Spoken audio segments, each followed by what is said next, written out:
Nasib malang dialami dua pengedar sabu yang hanya dijanjikan upah Rp100.000. Kini malah ditangkap petugas kepolisian Resort Temanggung, Jawa Tengah. Dari tersangka diamankan barang bukti sabu seberat 16,20 gram. Nasib malang dua pengedar sabu berinisial WLD dan GG. Pasalnya mereka hanya dijanjikan upah sebesar Rp100.000 oleh orang tak dikenal. Kini malah harus berurusan dengan petugas kepolisian Resort Temanggung, Jawa Tengah. Dari tersangka, petugas mengamankan barang bukti sabu seberat 16,20 gram. Kasat Res Narkoba Polres Temanggung, Ibtu Rio Putra Simanjuntak mengatakan WLD dan GG berperan sebagai kurir yang diperintah orang yang tak dikenal dan masih DPO. Kedua tersangka diperintah untuk meletakkan sabu di satu tempat untuk diedarkan di wilayah Temanggung. Selain itu, petugas juga menangkap 4 pengguna narkoba berinisial SW, KH, EW, dan BK. Dari SW dan KH diamankan barang bukti sabu sebesar 1,03 gram. Sementara tersangka EW adalah pengguna psikotropika jenis aprazolam dan tersangka BK merupakan pemakai obat-obatan jenis pil Yarindo.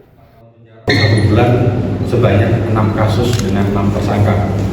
Dari kegiatan pengungkapan tersebut terdiri dari tindak pidana narkotika terdapat 4 kasus dengan 4 orang tersangka dengan keterangan 1 orang pengedar, 2 orang pengedar dan 2 orang pengguna.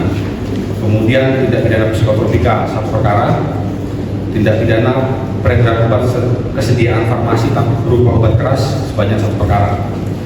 Modus operandi dari perkara-perkara tersebut bisa kami jelaskan karena ini terkait global. Dari tersangka inisial WLD dan tersangka inisial GG yang berperan sebagai pengedar narkotika jenis sabu di wilayah Temanggung, mereka berperan sebagai kurir dari narkoba jenis sabu dengan cara menerima narkotika jenis sabu dari seseorang yang kemudian diperintahkan untuk meletakkan narkoba tersebut di suatu tempat untuk dijual kembali kepada pengguna-pengguna di Kota Temanggung. Dari tersangka ini, polisi Polres Temanggung berhasil mengamankan barang bukti sabu seberat 16,20 gram. Atas perbuatannya, pelaku dijerat pasal 435 dan 436 ayat 2 Undang-Undang Republik Indonesia Nomor 17 Tahun 2023 tentang kesehatan dengan ancaman hukuman pidana maksimal 12 tahun penjara dan denda paling banyak Rp5 miliar.